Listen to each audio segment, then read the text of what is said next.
Scars do not fade in polite society. They simply become another form of currency. Jasmine knew the exact market value of her ruined skin.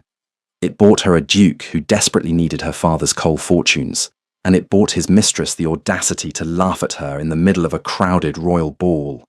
But no one expected Jason to step forward. No one expected a man renowned for his cold indifference to drag his favourite companion to the centre of the floor and tear her title away, syllable by brutal syllable. White lead, mixed with vinegar burns if you leave it on the skin too long. Jasmine knew this because she felt the familiar, sharp stinging creeping along her jawline. She sat rigidly in front of her vanity. Clara, her maid, dabbed a heavy, chalky paste over the puckered, glossy ridge of tissue that stretched from Jasmine's left collarbone up to her ear. The room smelled intensely of rosewater, sweat, and the sharp, metallic tang of the bismuth powder meant to mimic flawless porcelain. "A little more on the lower neck, Clara," Jasmine said.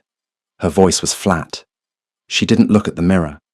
She hadn't looked directly into a mirror for 6 years, not since the carriage accident that dragged her half a mile over burning cobblestones and splintered wood.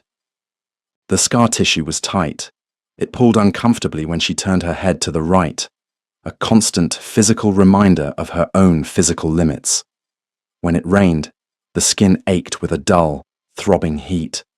Tonight, it was just an annoyance, something to be spackled over so the peers of the realm wouldn't lose their appetites at the king's summer gala.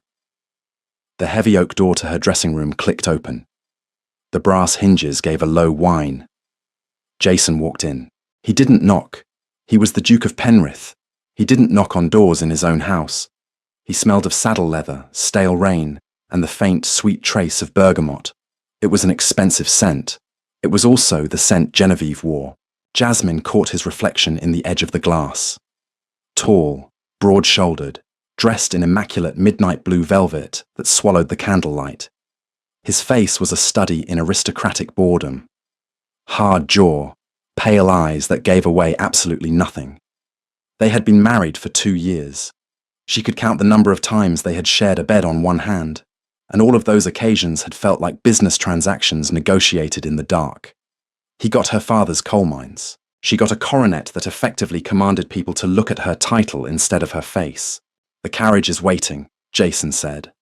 His voice was a low baritone that always seemed to vibrate in the floorboards. "I am aware," Jasmine replied, standing up. The heavy silk of her emerald gown rustled, the fabric stiff and unyielding. It weighed 12 pounds, maybe more. The corset dug savagely into her lower ribs, restricting her breath to shallow, measured sips. He finally looked at her. His eyes flicked to the left side of her neck. Clara had done her best, but the thick layer of white paste only highlighted the uneven texture of the flesh beneath it. It looked like what it was, a desperate cover-up. For a fraction of a second, Jasmine saw something twitch in Jason's jaw. Pity? Disgust? She didn't care. She reached for her heavy diamond choker, snapping the clasp into place. The stones were large enough to obscure the worst of the scarring, though their cold weight pressed uncomfortably against the sensitive, damaged nerves. "Let us go, then," she said, brushing past him. She didn't wait for him to offer his arm. They both knew it was a performance. The carriage ride to the palace was suffocating. The enclosed space trapped the heat of the summer evening. Outside, the streets of the city reeked of open gutters, roasting meat and horse dung. Inside, the silence between them was thick enough to choke on. Jasmine stared out the window, watching the blur of gas lamps. She rubbed her thumb against the side of her silk reticule, feeling the friction of the threads, focusing on the sensation to keep her mind blank. Jason sat opposite her, his long legs stretched out, tapping a slow, irregular rhythm on the wooden floorboard with his walking stick. "Genevieve will be there tonight," he said suddenly. Jasmine didn't blink. The Baroness of Cleves rarely misses a royal invitation. "I bought her that title. With my coal money, yes. I saw the ledgers, Jason." She turned her head, wincing slightly as the skin of her neck pulled. "You don't need to warn me. I am perfectly capable of ignoring your mistress. I've had 2 years of practice." Jason stopped tapping his cane. He stared at her, his expression unreadable in the dim light of the carriage lanterns. Just stay in the main gallery. Don't go into the gardens. A bitter taste flooded her mouth. The gardens, where it was dark, where a duke and his beautiful, unblemished mistress might find a quiet alcove. I will endeavour to keep my monstrous self in the light, Your Grace, she said softly. He looked away, his jaw tight. That isn't what I meant. But it was. It always was. The king's ballroom was a gilded oven. Thousands of beeswax candles burned in massive crystal chandeliers, chewing through the oxygen and radiating a stifling heat. The air was thick with the competing smells of lavender water, musky perfumes, roasted game from the adjacent banquet hall, and the underlying unavoidable scent of human sweat trapped under layers of heavy brocade. Jasmine stood near a towering marble pillar, a half-empty glass of lukewarm champagne in her hand. Her feet ached. The tight satin slippers were pinching her toes, and a bead of sweat was slowly tracing its way down her spine beneath her corset. She hated this. She hated the noise, the relentless, overlapping hum of string instruments, and hollow, high-pitched laughter. She hated the way people looked at her, the quick, sidelong glances, the men who would bow deeply, keeping their eyes firmly on the floor, the women who would smile with their mouths but not their eyes, snapping their fans open to whisper the moment her back was turned. She took a sip of the champagne. It tasted like brass. Jason had vanished 20 minutes after they arrived, swept up in a tide of politicians and minor lords. Jasmine didn't mind. His absence meant she didn't have to pretend to be an adored wife. She could just be a fixture, a rich, damaged fixture. Duchess. The voice was like spun sugar, sweet and sticky. Jasmine stiffened. She didn't need to turn around to know who it was. The heavy, cloying scent of bergamot and jasmine hit her a second before Genevieve stepped into her peripheral vision. Genevieve Laurent, newly minted Baroness of Cleves. She was exquisite. There was no denying it.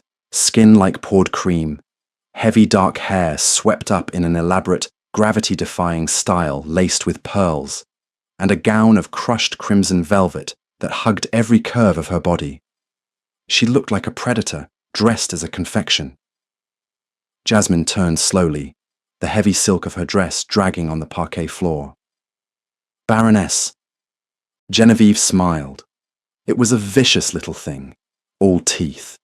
She held a fan of white peacock feathers, tapping it gently against her chin. A small entourage of sycophants, 2 minor ladies and a young viscount, hovered behind her, their eyes bright with the anticipation of cruelty. I am surprised to see you out of the country estate, Your Grace, Genevieve purred, stepping closer. The temperature around them seemed to drop, even in the sweltering room. The summer heat is so unforgiving, especially to delicate constitutions.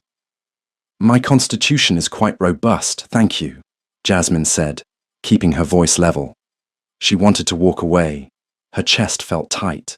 But running would only give them a story to laugh about over card games tomorrow. Genevieve's gaze flicked deliberately to Jasmine's neck, to the heavy diamond choker, to the white paste that was beginning to crack slightly in the heat, revealing the red, uneven ridges of the scar beneath. Of course, Genevieve murmured, stepping even closer. She reached out, her gloved fingers hovering an inch from Jasmine's neck. Jasmine forced herself not to flinch. Though I must say, whoever mixes your cosmetics is doing you a terrible disservice. It looks like the plaster on a crumbling wall. Have you considered a high collar? Or perhaps a veil? The sycophants behind her giggled, a sharp, ugly sound that cut through the music. Jasmine's stomach dropped. A cold, heavy stone of humiliation settled in her gut. She wasn't angry. She was exhausted. It was always the same. The petty cruelty of beautiful people who had never known a day of real pain. My scars, Jasmine said, her voice dropping to a harsh whisper, are the result of a falling timber that would have crushed my sister had I not pushed her. What is your excuse for being ugly on the inside, Genevieve? Genevieve's eyes flashed. The smile vanished, replaced by a sneer that twisted her perfect features. She stepped fully into Jasmine's space. "You think you are so very righteous, don't you?" Genevieve hissed, her voice low enough that only Jasmine and her immediate circle could hear. "With your coal money and your martyr's face, you think you bought him. But we both know where Jason sleeps. We both know what he looks at when the candles are put out. And it certainly isn't a ruined, puckered freak." Jasmine's breath hitched. The words hit her like a physical blow, driving the air from her lungs. Her fingers tightened around the stem of her champagne glass until her knuckles turned white. The glass groaned, dangerously close to shattering. She wanted to cry. The urge clawed at the back of her throat, a burning, acidic pressure. But she refused. She dug her nails into her palms inside her gloves, focusing on the sharp pinch of pain. "Excuse me," Jasmine managed to say, her voice shaking slightly. She turned to leave, desperate for air, desperate for a dark, quiet room where she could scrub the cracking paint from her face. "Running away, Your Grace," Genevieve mocked, her voice carrying louder now, drawing the attention of nearby courtiers. "Mind the candles. We wouldn't want you catching fire a second time. I doubt Jason could afford to buy you a new face." The laughter that followed was louder this time. Crueler. It rippled outward, turning heads. Jasmine stopped. She stood frozen in the middle of the polished floor, the heat of 100 stares burning into her back. The music seemed to stretch, warping into a slow, mocking drone. She felt naked, stripped down to the bare, ugly truth of her existence in this world. Then she heard it. The heavy, rhythmic strike of a walking stick against the parquet floor. Crack, crack, crack. The laughter died. It didn't just fade. It was snuffed out instantly, like a candle pinched between wet fingers. Jasmine turned her head. The crowd was parting, shuffling backward with a frantic, uncoordinated haste. Jason was walking toward them. He didn't look angry. That was the terrifying part. If Jason's face had been red, if his hands had been clenched into fists, the room might have braced for a domestic spat. But his expression was smooth, almost bored. Only the extreme pallor of his skin and the dead, shark-like stillness in his pale eyes betrayed the violence coiled tightly beneath his velvet coat. The silence in the ballroom became absolute. Even the orchestra, sensing the shift in the room's atmospheric pressure, let the music die away with a discordant scrape of bows against strings. The only sound was the crack of Jason's cane and the heavy rhythmic thud of his riding boots. He walked past Jasmine. He didn't even glance at her. He stopped 2 feet in front of Genevieve. Genevieve swallowed hard. The smug triumph on her face melted into uncertainty. She fluttered her fan, a nervous, jerky movement. "Jason, Your Grace, we were just—" Silence. The word was spoken softly, but it cracked like a whip through the stifling air. Genevieve snapped her mouth shut. Jason reached out. His movements were slow, deliberate. He took the white peacock fan from Genevieve's trembling hand. For a second, he just looked at it.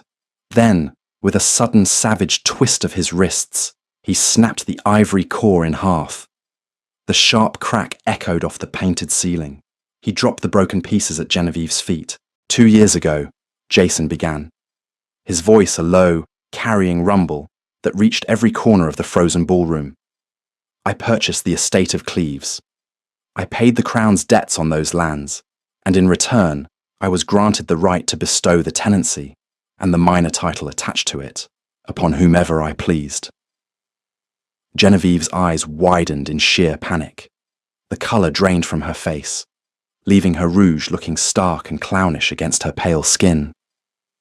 "Jason, please, I bestowed it upon you, Genevieve," Jason continued, talking over her as if she hadn't spoken. He stepped closer. His height dwarfed her. "I dressed you in silk. I put pearls in your hair. I gave you a name so you wouldn't have to die in the gutter where I found you." A collective, sharp intake of breath swept through the court. To speak so bluntly of a mistress's origins, To strip away the polite fiction of companionship in the middle of the king's gala was a social execution. Jasmine watched, her heart hammering against her ribs like a trapped bird. The tight skin on her neck burned, but she couldn't look away. She expected him to defend her honor, perhaps demand an apology. She didn't expect a slaughter. "You exist in this room," Jason said, his voice dropping to a venomous whisper that somehow carried further than a shout, "because I allow it. You breathe this air because I bought the right for you to do so. And you dare speak to the Duchess of Penrith in such a manner." "I was only joking," Genevieve cried, a shrill note of hysteria breaking into her voice. She reached out to touch his sleeve. "Jason, we were merely exchanging jests. She knows I meant no—" Jason slapped her hand away. The smack of his leather glove against her bare wrist was shockingly loud. Genevieve recoiled, clutching her arm, tears welling in her eyes. "You are a tenant," Jason said, his tone devoid of any warmth they might have once shared. It was pure, icy, feudal law. "A tenant who has forgotten her place.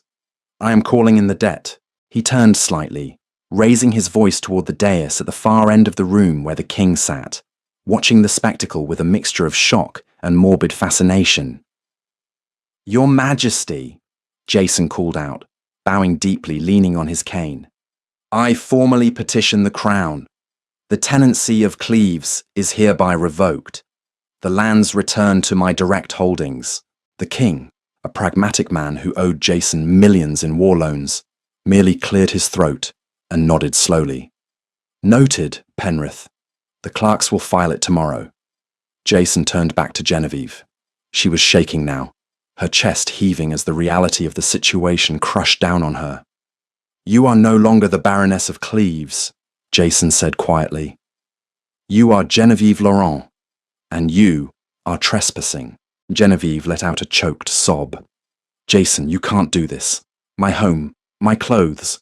Where will I go?" "I care not," he replied, his eyes blank. He raised his hand and pointed a long, gloved finger at her neck. "Take off the necklace. It belongs to the Penrith estate." "Here. Now," she gasped, looking around frantically at the hundreds of eyes staring at her, hungry for her ruin. The sycophants who had been laughing with her moments ago had already taken several steps back, distancing themselves from a sinking ship. "Now," Jason commanded. With shaking hands, crying openly now, black mascara running down her cheeks in ugly streaks, Genevieve fumbled with the clasp of the heavy ruby pendant at her throat. It fell into her palm. She held it out to him, her hand trembling violently. Jason didn't take it. He looked at Jasmine. "Give it to my wife," he said. Jasmine froze. The entire room pivoted, their collective gaze slamming into her. She stood by the marble pillar, her emerald dress heavy, the white paste cracking on her scarred neck. She looked at Jason. His eyes met hers, and for the first time in 2 years, they weren't blank. They were burning. A dark, terrifying fire of absolute possession and something else. Something that looked like regret. Genevieve slowly walked the 5 paces toward Jasmine. The former mistress looked broken, stripped of her armor of vanity and title. She held out the rubies. Jasmine looked at the gems, then at Genevieve's tear-streaked, humiliated face. She didn't feel victorious. She just felt exhausted by the cruelty of the world they lived in. Jasmine didn't take the necklace. She didn't want the warmth of Genevieve's skin on the stones. "Drop it on the floor," Jasmine said softly. Genevieve let out a shattered sob and let the necklace fall. The rubies clattered against the polished wood, a harsh, final sound. "Now get out," Jason ordered, not looking at Genevieve. His eyes were locked on Jasmine. "Before I have the guards drag you into the street." Genevieve gathered her heavy velvet skirts and fled, pushing her way through the silent parting crowd, her sobs echoing long after she disappeared through the heavy oak doors. The ballroom remained paralyzed. Jason walked slowly over to Jasmine. He stopped mere inches from her. He smelled of leather and rain, and for the first time, The scent of bergamot was completely gone, drowned out by the metallic tang of adrenaline in the room. He reached out. Jasmine flinched, a tiny, involuntary movement. Jason paused. A muscle worked in his jaw. Slowly, carefully, he bypassed her ruined neck and gently took the half-empty champagne glass from her rigid, white-knuckled grip. He set it on a passing servant's tray without looking. Then, he offered her his arm. "The air in here is foul," Jason said, his voice surprisingly gentle, a stark contrast to the violence he had just unleashed. "Let us go home, Jasmine." She looked at his arm, offered in full view of the king, the court, and every whispering gossip in the city. He had just burned down his own private life to enforce her dignity.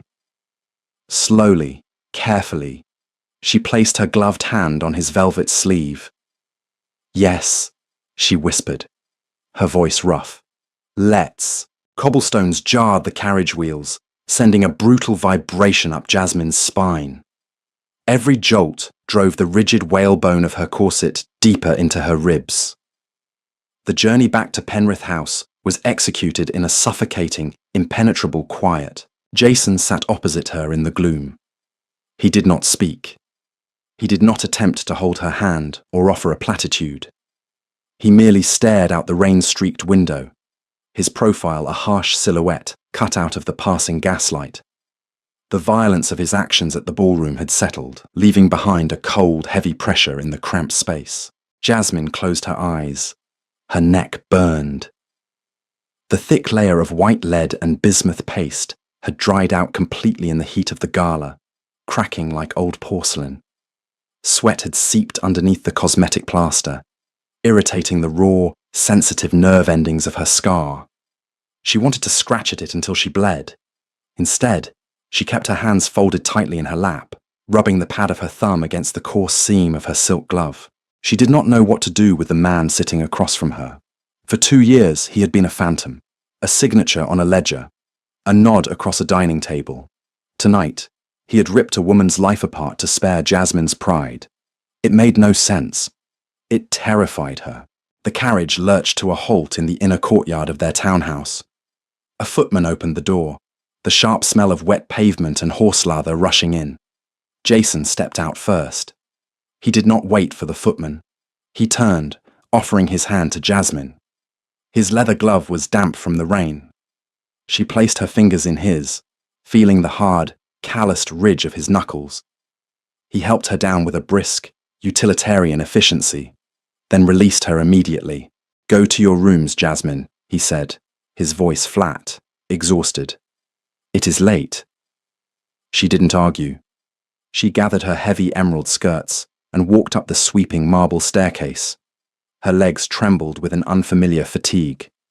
It was the adrenaline draining away, leaving her hollow. Her bedchamber was warm.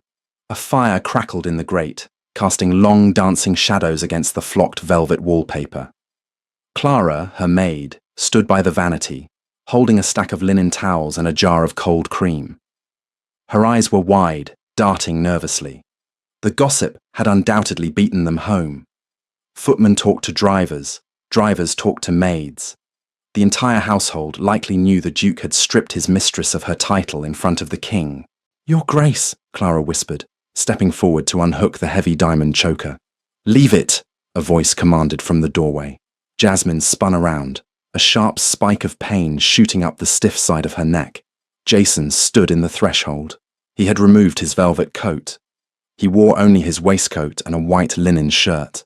The cravat pulled loose, hanging in limp, wrinkled strips around his collar. Clara froze, her hands dropping to her sides.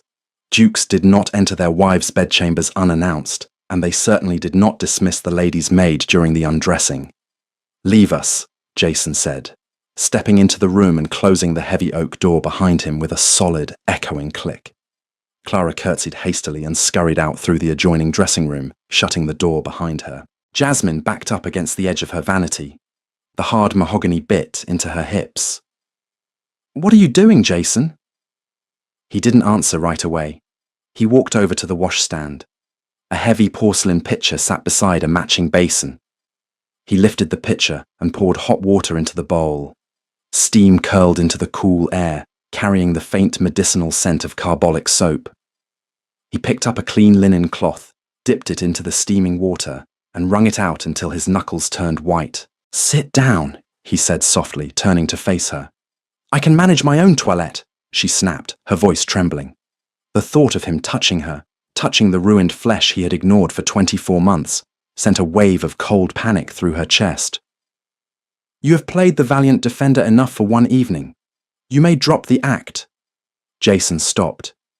He looked down at the steaming cloth in his hand, then back up at her.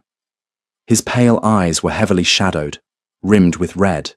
"It wasn't an act," he said quietly. "Sit down, Jasmine."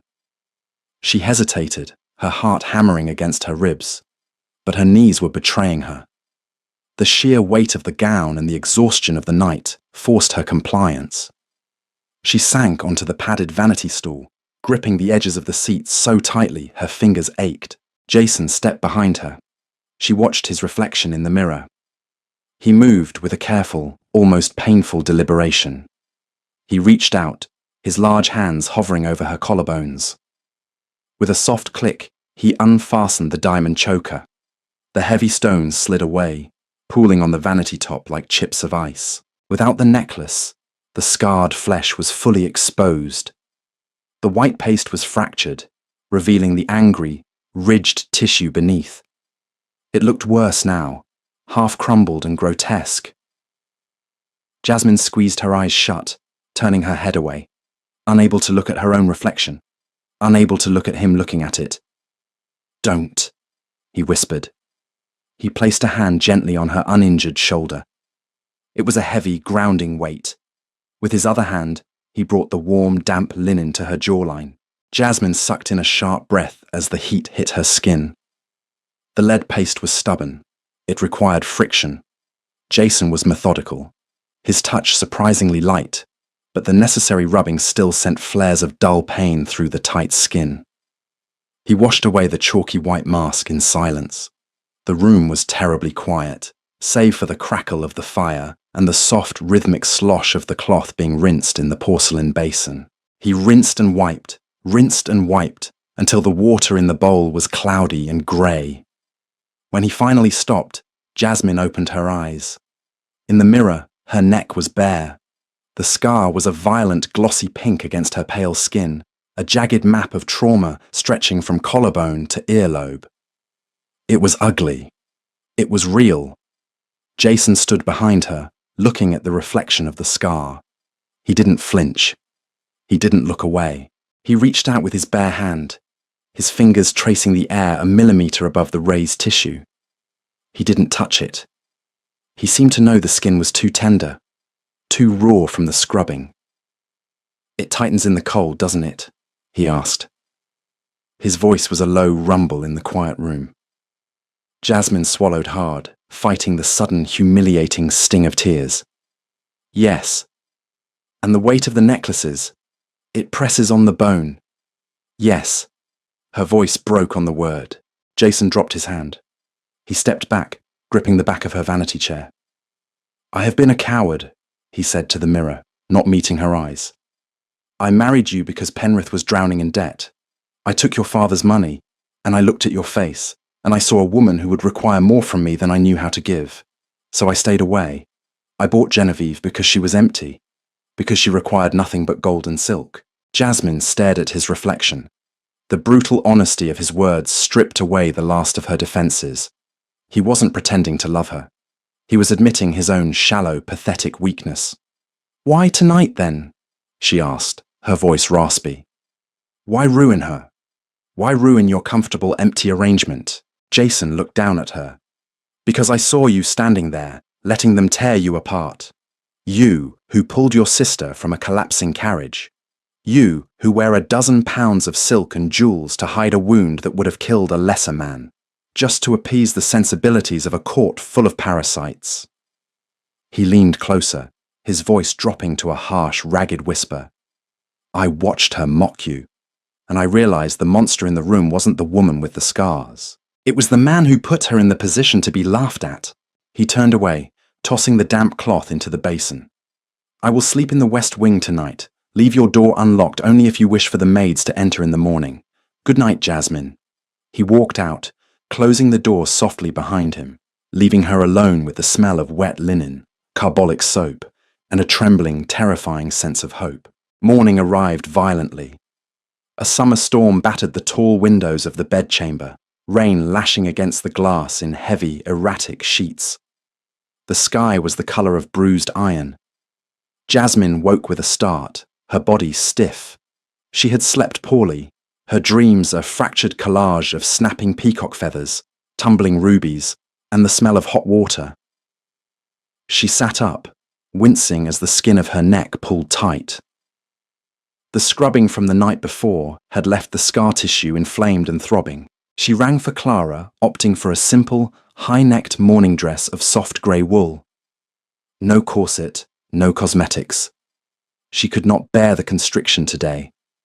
When she descended the grand staircase to the breakfast room, the house felt different. The usual oppressive silence seemed replaced by a nervous, crackling energy. Maids dusted with frantic speed. Footmen averted their eyes entirely. She paused at the entrance to the breakfast room. The smell of strong black tea, toasted bread, and wood smoke drifted into the hallway. Jason was sitting at the head of the long mahogany table. He usually took breakfast in his study, surrounded by racing forms and estate managers. Today, he was here. He wore a dark, unadorned morning coat. His hair was damp, slightly disordered, and the dark shadow of a night without sleep stained his jawline. He looked up as she entered. His eyes flicked to the high collar of her grey dress, but he made no comment. "Good morning," he said, rising halfway from his chair, a gesture of respect he had largely abandoned over the past year. "Good morning," Jasmine replied, taking her seat at the opposite end of the table. A vast expanse of polished wood separated them. A footman poured her tea in silence, then quickly retreated, shutting the door. For several minutes, the only sounds were the scrape of silverware against china and the relentless drumming of rain against the window panes. Jasmine buttered a piece of toast she had no intention of eating. Her stomach was tied in a tight, painful knot. Jason reached into the breast pocket of his coat. He withdrew a thick, folded sheaf of heavy parchment paper. He pushed it across the long table. It slid smoothly over the polished mahogany, coming to rest beside her teacup. "What is this?" Jasmine asked, not touching it. "The deed to the Cleves estate," Jason replied, picking up his teacup. He didn't look at her. He looked at the rain. "Along with a legally binding transfer of title." Jasmine frowned, staring at the wax seals on the document. "A transfer to whom?" "To you." She froze. She looked up from the parchment to his face. "Me?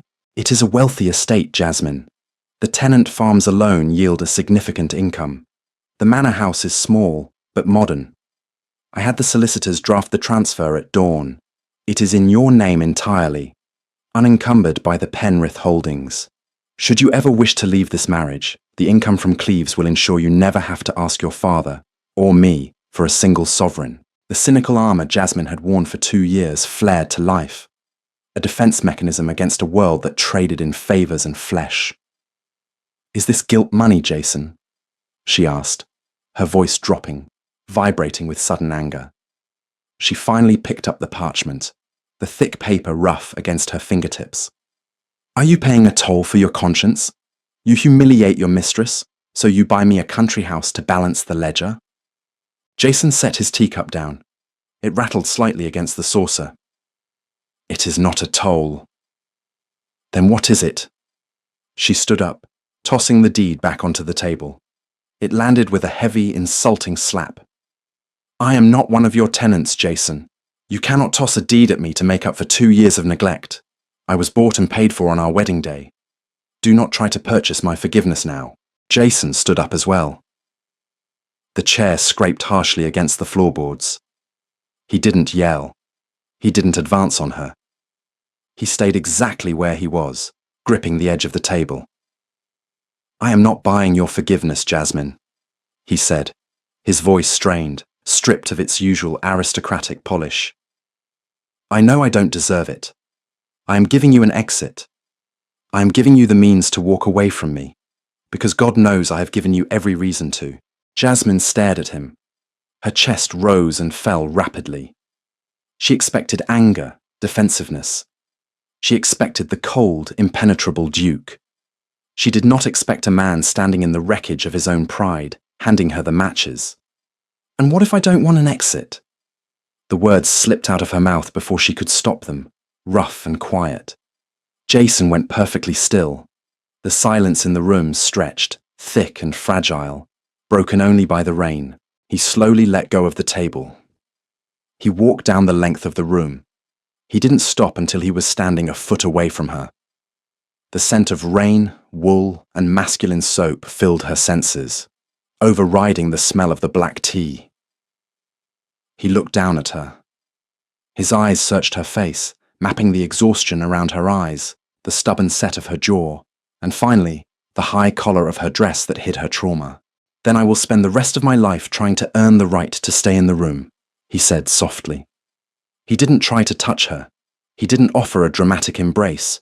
He simply stood there, leaving the space between them open. For the first time in 2 years, Jasmine felt the icy, protective wall around her heart crack, just a fraction. She looked down at the heavy parchment on the table, then back up into her husband's exhausted, terrifyingly sincere eyes. "I prefer my tea hot, Jason," she said, her voice shaking only slightly. "Sit down." Jason let out a breath that sounded suspiciously like a shudder. He didn't go back to the head of the table.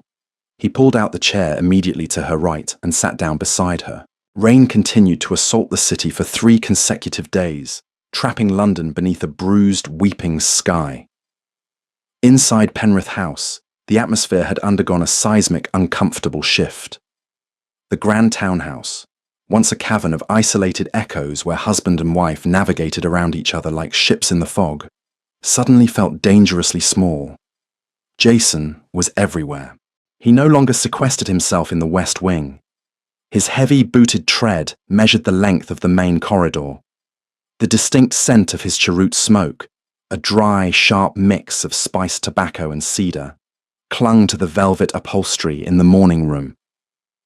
Jasmine found herself anticipating the harsh scrape of his chair against the floorboards in the dining room, tracking the rustle of his morning paper. It was infuriating. It was also terrifyingly intoxicating. She sat at her writing desk, a brass-nibbed pen gripped so tightly in her fingers that her knuckles ached. The black ink had dried on the metal 10 minutes ago. Before her lay a thick ivory card, its edges embossed with heavy gold foil. An invitation from Viscountess Hemsley, an intimate supper of 50 guests. Jasmine stared at the looping, elegant calligraphy until the letters blurred. It was a summons, disguised as hospitality. Society was waiting. They were hungry. The gossip regarding the King's Gala had undoubtedly torn through the drawing rooms of Mayfair like a cholera outbreak. They wanted to see the Duke's monstrous wife, to scrutinize the jagged ruins of her face, and to confirm the whispers of Genevieve's brutal exile. A floorboard groaned outside her door. The heavy oak swung open on its brass hinges, whining softly. Jasmine didn't flinch this time. She recognized the rhythm of his steps. Jason walked into the sitting room. He wore no coat, only a charcoal waistcoat and a white linen shirt with the sleeves rolled up to his elbows, revealing pale, corded forearms lightly dusted with dark hair. He carried a stack of leather-bound estate ledgers. He looked exhausted, the skin around his pale eyes bruised with fatigue, but the blank, aristocratic mask he had worn for 2 years was entirely gone. In its place was a wary, hyper-vigilant focus. He set the heavy ledgers down on a side table. The leather hit the wood with a dull, heavy thud. He looked at her, then at the invitation on the desk. "Hemsley," Jason stated, his voice a low, gravelly rumble. He walked closer, bringing with him the smell of rain, leather, and that sharp tobacco. "You don't have to go." "If I decline, they will say I am cowering," Jasmine replied. She set the pen down. It clicked sharply against the glass inkwell. "They will say you locked me away after making a spectacle of us both. They want to see the beast who ate the beauty, Jason." He stopped beside her chair. He didn't look at the invitation, he looked at her neck. For the past 3 days, Jasmine had refused the white lead paste. Clara, her maid, had been horrified, but Jasmine had held firm. Her skin was still raw from the aggressive scrubbing, the scar tissue a vibrant, glossy pink against her pale complexion. She wore a silk day dress with a modest neckline, leaving the top inch of the jagged ridge completely exposed. It felt like walking through a blizzard without a coat. Every draft of air in the house seemed to target that vulnerable patch of skin. "Let them say whatever they wish," Jason said softly. "I can refuse the invitation on your behalf. I will tell Hemsley you are indisposed. I will tell the entire bloody House of Lords to hang themselves if you ask it of me." Jasmine looked up at him. The sheer, pragmatic violence in his tone was jarring. He meant it. He would burn his social standing to the ground if she gave the word. The internal contradiction clawed at her chest. She despised the power he wielded so casually, yet she was desperately grateful for the heavy, protective shadow he was currently casting over her. "No," Jasmine said, her voice steadying. She reached out, her fingertips brushing the edge of the stiff ivory card. "Hiding validates their pity. I will not be a ghost in my own life anymore. I will go." Jason watched her, his jaw tightened, a small muscle ticking beneath the skin. He slowly reached out, his bare hand hovering over her shoulder, before he finally rested his palm against the silk of her dress.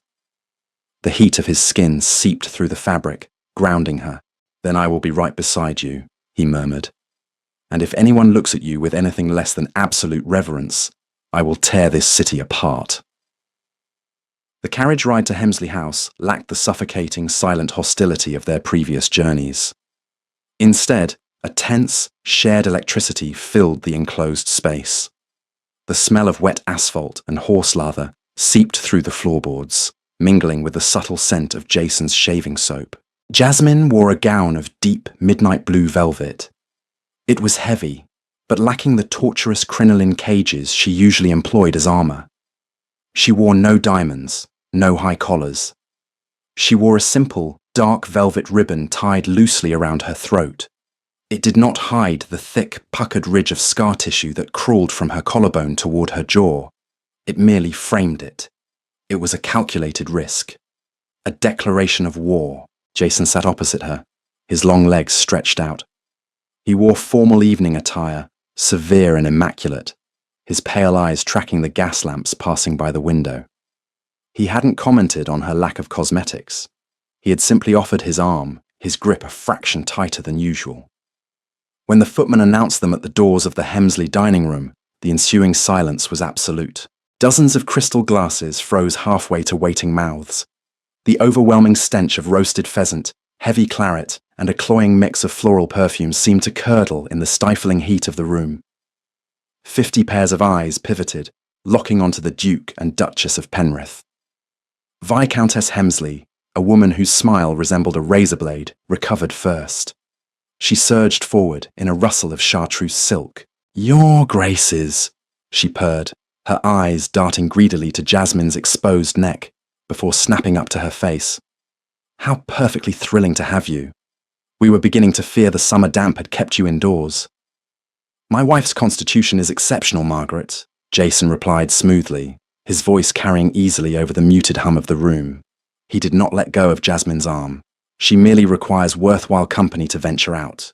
The insult was polite, wrapped in a velvet glove, but it landed heavily. The Viscountess blinked, her smile tightening. "Quite. Please, take your seats. We were just about to serve the first course."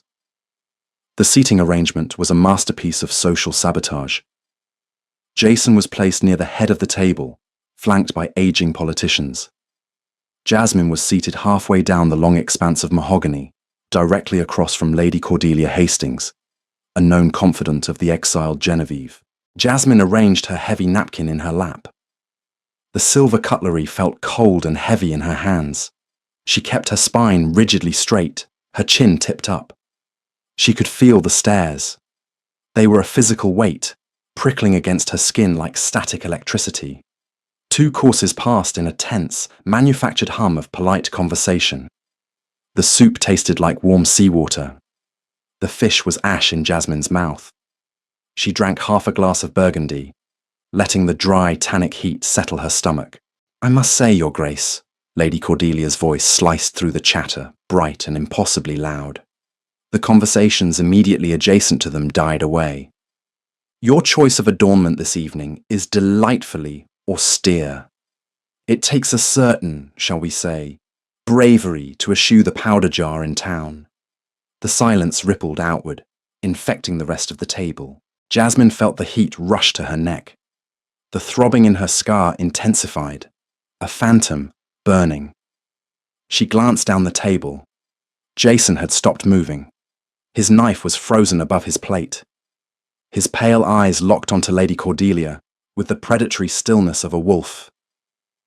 His hand twitched, moving slowly toward his wineglass. He was preparing to break it. He was preparing to stop the dinner. Jasmine caught his eye. She gave a microscopic shake of her head. "No. This is mine." Jason hesitated. He slowly lowered his knife, leaning back in his chair, his gaze shifting to Jasmine. The tension radiating from him was palpable, but he yielded the floor. Jasmine turned her attention back to Lady Cordelia. The woman was smiling, a sickly sweet expression of feigned innocence, expecting the Duchess to crumble, to blush, to pull her shawl up around her ears. Jasmine picked up her wineglass.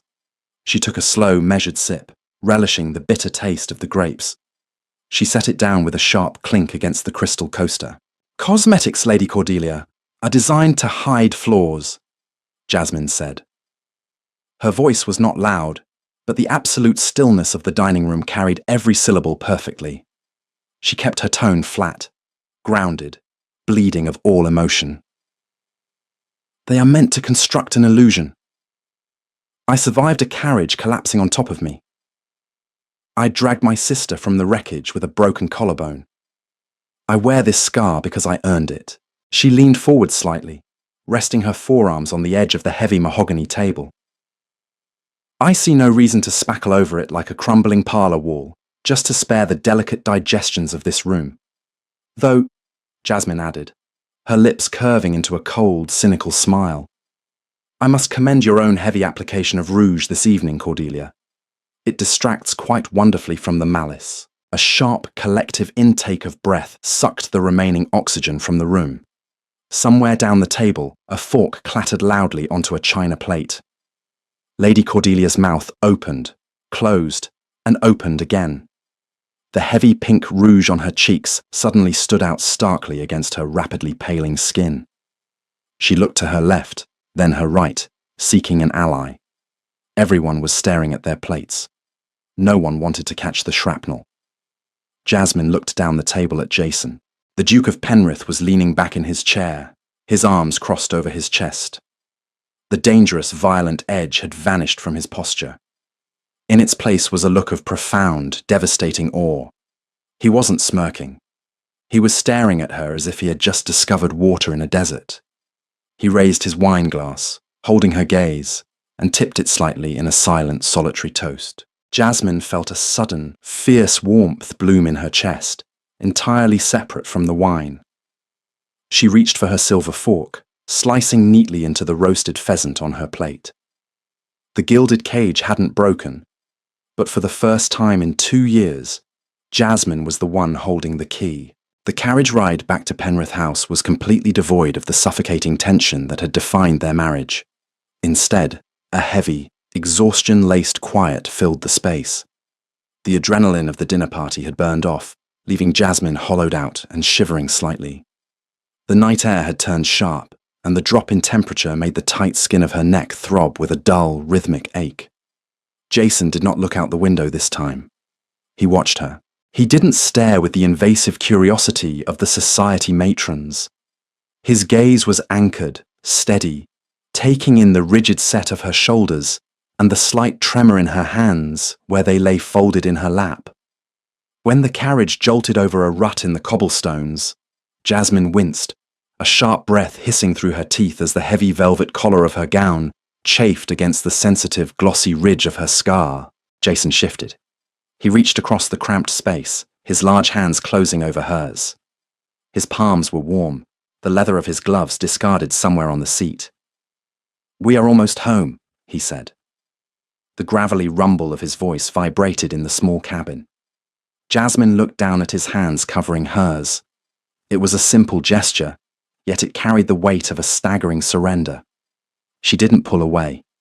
She let the heat of his skin bleed into her cold fingers. When they stepped into the foyer of the townhouse, the gas lamps had been turned low, casting long, wavering shadows across the checkered marble floor. Clara, ever vigilant, was waiting at the top of the sweeping staircase. Jasmine stopped at the bottom step. The velvet gown felt as though it weighed 50 pounds. Her ribs ached from the corset, and the phantom burning in her neck was intensifying into a sharp, localized migraine. She looked up at her maid, then glanced back at Jason. He stood a pace behind her, smelling of night air, expensive wine, and a faint trace of tobacco. He was waiting for her cue. He was entirely at her mercy. "Clara!" Jasmine called up, her voice raspy but firm. "You may retire for the night. I will manage." The maid blinked, her eyes darting between the Duchess and the tall, imposing figure of the Duke standing in the gloom behind her. "But, Your Grace, the laces on the velvet, they require a heavy hand." "I said you may retire, Clara." The maid curtsied hastily and vanished down the upper corridor. Jasmine gripped the mahogany banister and began the slow climb. She heard the heavy tread of Jason's boots following her, keeping exactly one step behind, a silent vanguard. Her bedchamber was hot. The fire had been stoked high, the flames eating greedily at thick oak logs, filling the room with the dry, comforting scent of wood smoke. Jasmine walked directly to the center of the Persian rug and stopped. She dropped her small reticule onto a nearby chair. It hit the upholstery with a dull thud. She turned around. Jason had closed the door, sliding the heavy brass bolt home with a loud, definitive click. He didn't move further into the room. He leaned his shoulder against the heavy oak panels, watching her. "The laces are knotted tightly," Jasmine said. She kept her voice level, though her heart was hammering a frantic, uneven rhythm against her ribcage. And Clara was right. They require a heavy hand. Jason let out a slow breath. He pushed off the door and crossed the room, stopping directly behind her. She watched his reflection in the vanity mirror. He looked pale, the dark circles under his eyes prominent in the firelight. He didn't reach for the laces immediately. He raised his hands, hesitating for a fraction of a second, before resting his palms flat against her shoulder blades, over the thick midnight blue velvet. The heat of him radiated through the heavy fabric. "If I hurt you," he murmured, his voice dropping to a rough whisper near her ear. "Tell me." "Just untie it, Jason." His fingers were deft but cautious. He found the knot at the base of her spine and began to work the silk cording loose. The friction of the heavy threads, slipping through the brass eyelets, made a soft, continuous hissing sound in the quiet room. With every inch of slack, the brutal constriction around Jasmine's ribs eased. She took her first full, deep breath in 6 hours. Jason pulled the laces free, letting them dangle. He stepped back, gripping the edges of the velvet bodice, and slowly peeled the heavy fabric down over her shoulders. The dress pooled heavily at her waist. Jasmine stood in her white linen chemise and the rigid, boned corset. She didn't cross her arms to cover herself.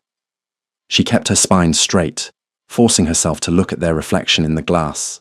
The scar on her neck was violently exposed, free from the velvet ribbon she had worn at dinner. In the harsh, flickering firelight, the uneven ridges of pink and white tissue looked brutal. It was a jagged tear in the canvas of her body, rising from the collarbone, twisting upward to disappear behind her earlobe. Jason stared at it in the mirror. He didn't avert his eyes. He stepped closer, his chest brushing lightly against her back. He raised his right hand. Slowly, with an agonizing deliberation, he brought his fingers to her neck. Jasmine squeezed her eyes shut, bracing for the inevitable flinch. The revulsion she had seen in every doctor, every relative, every passing stranger for the last 6 years. His touch was shockingly gentle. The pads of his fingers traced the outermost edge of the scar tissue. The damaged skin was always colder than the rest of her body, the circulation ruined. Jason's fingertips were warm, dragging a line of heat along the freezing puckered flesh. "It's ugly," she whispered, the words tearing out of her throat against her will. The cynical armor was failing, dissolving under the slow, intentional friction of his touch. "It feels like melted wax." "It feels like you," Jason corrected, his voice a low, fierce rasp. He didn't pull his hand away. He moved his fingers fully over the thickest part of the ridge, mapping the trauma, refusing to ignore it. "I married a woman forged in a fire I cannot even begin to comprehend. I married a woman who gutted a dining room of aristocrats without raising her voice." He leaned down, pressing his lips to the unscarred skin at the nape of her neck. The contrast of his warm breath and the cool linen of her chemise sent a violent shiver down her spine. "You are not ugly, Jasmine," he said, turning her slowly by the shoulders until she faced him. The firelight caught the wet sheen in his pale eyes. "The world that requires you to hide this is ugly. I was ugly for letting them demand it of you." He didn't wait for a response.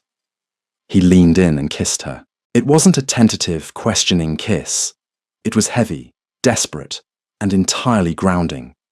He tasted of burgundy wine and absolute certainty.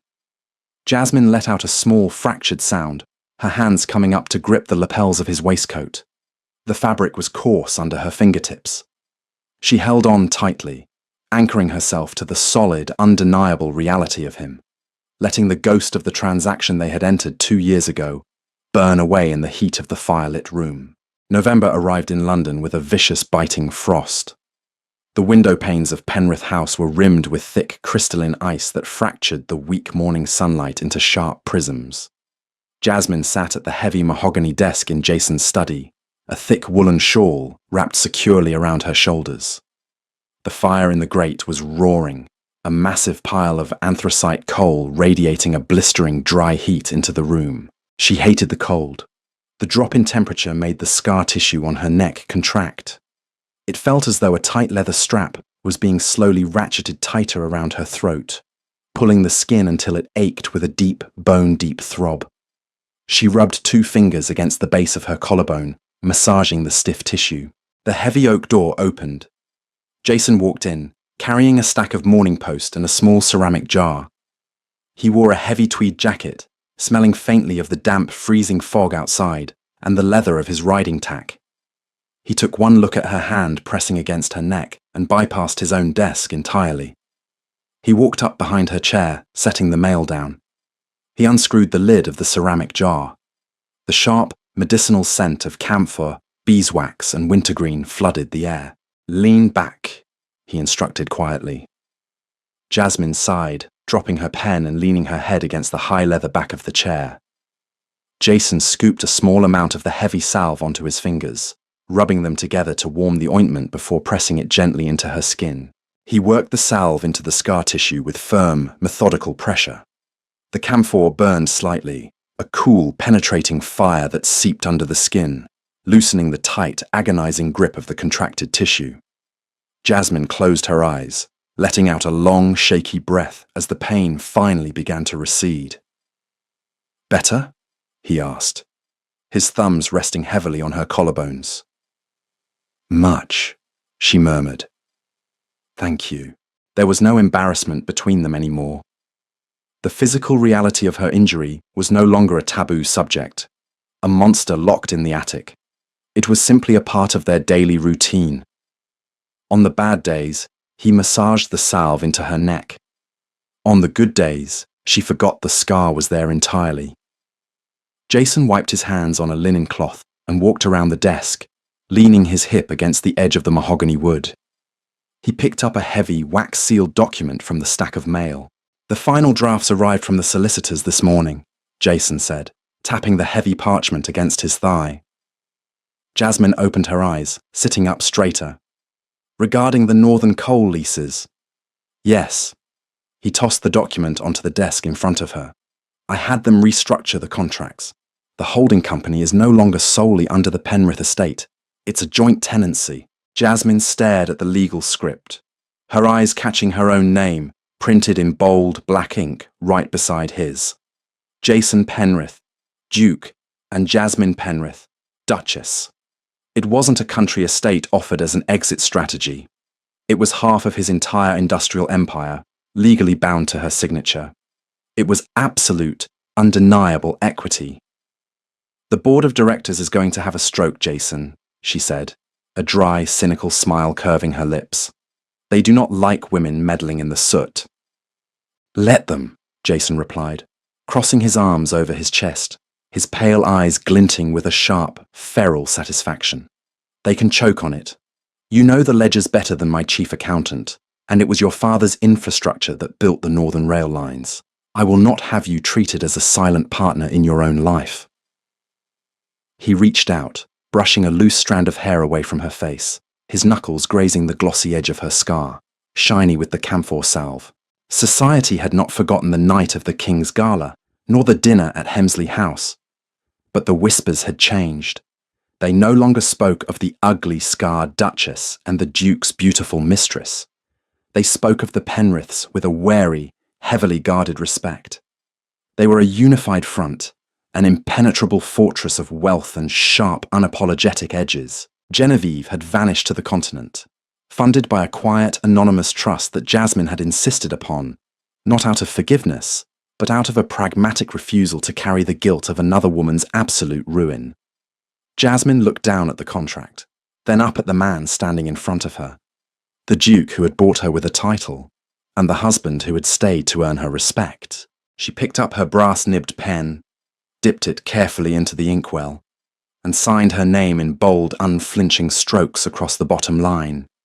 She wasn't hiding anymore, and she certainly wasn't going anywhere. If this story of Jasmine and Jason moved you, or if you love historical romance where the protagonists are raw, imperfect, and fiercely human, please tap the like button below. It helps this channel bring more grounded, emotional storytelling directly to your feed. Don't forget to share this video with a friend who appreciates a heroine who doesn't need to be rescued, and subscribe to the channel so you never miss our upcoming dramas. Leave a comment below. Did Jason redeem himself in your eyes? Let's discuss in the comments section.